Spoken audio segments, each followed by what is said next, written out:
সিলেটে বসে সিলেটে লেখাপড়া করে আপনার ওই যে তাদের যে অ্যাওয়ার্ডিং বডি রয়েছে পঠিয়েছে ওইখানে অ্যাসাইনমেন্ট সাবমিট করে সে কিন্তু ডিগ্রিটা পেয়ে যাচ্ছে। তো এটার ফলে কয়েকটা জিনিস ঘটতেছে। একটা হচ্ছে সে দেশে থেকে বাইরে ডিগ্রি পাচ্ছে, বিদেশে গেলে যে টাকাটা খরচ হতো সেই টাকাটা খরচ হচ্ছে না, এটা আমাদের ফরেন রিজার্ভে একটা অবদান রাখছে। আর একটা হচ্ছে সে যখন ওই যে কোয়ালিফাইড হয়ে যাবে লেভেল একটা পর্যন্ত, তখন সে আপনার বিদেশে ইউনিভার্সিটিগুলোতে সে ডিরেক্টলি কিন্তু এডমিশন পাবে কোনো প্রিরিকুইজিট কোর্স ছাড়া।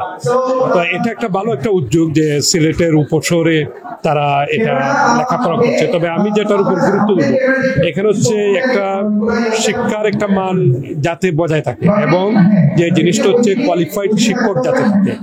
যেমন আমাদের দেশে কিন্তু কোয়ালিফাইড শিক্ষকের অভাব রয়েছে ইংলিশ মিডিয়াম ডিগ্রিগুলোতে। তো এখানে কোয়ালিফাইড শিক্ষক যদি থাকে এবং স্টুডেন্টরা যদি একাগ্র হয় তাহলে আমার মনে হচ্ছে যে তাদের অভিষ্ট লক্ষ্যে তারা পৌঁছতে পারবে। Yeah, AIMS Academy is doing a great job in Bangladesh. They're our biggest customer here in Bangladesh, and they offer a nice portfolio of programs.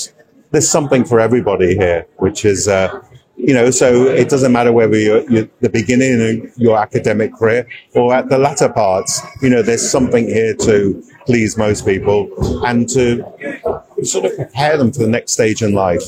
AIMS Academy 17 সাল থেকে প্রায় আমরা 2000-এরও বেশি শিক্ষার্থী আমাদের একাডেমিতে আমরা ভর্তি করতে সক্ষম হয়েছি এবং এই 2000-এর মধ্যে প্রচুর স্টুডেন্ট প্রায় 800 মতো স্টুডেন্ট হবে। তারা অলরেডি আমাদের এখানে প্রোগ্রাম করার পরে তারা ইউকে বা অন্যান্য দেশে ডেনমার্ক, কানাডা, ইউএসএ বিভিন্ন দেশে ইউনিভার্সিটিগুলোতে স্টাডি করতেছে এবং অনেক স্টুডেন্ট আছে তারা অলরেডি স্টাডি কমপ্লিট করে বিভিন্ন জবে তারা অলরেডি আত্মনিয়োগ করেছে এবং বর্তমানে প্রায় রানিং স্টুডেন্ট আছে আমাদের 650।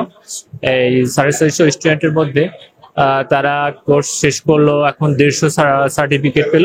এই 150 স্টুডেন্টের আমাদের পরবর্তী প্রসেসটা হচ্ছে তাদেরকে আমরা কনসালটেন্সি সার্ভিস দিয়ে বিভিন্ন দেশে তার চয়েস ইউনিভার্সিটিতে চয়েস কান্ট্রিতে আমরা পাঠানোর চেষ্টা করবো।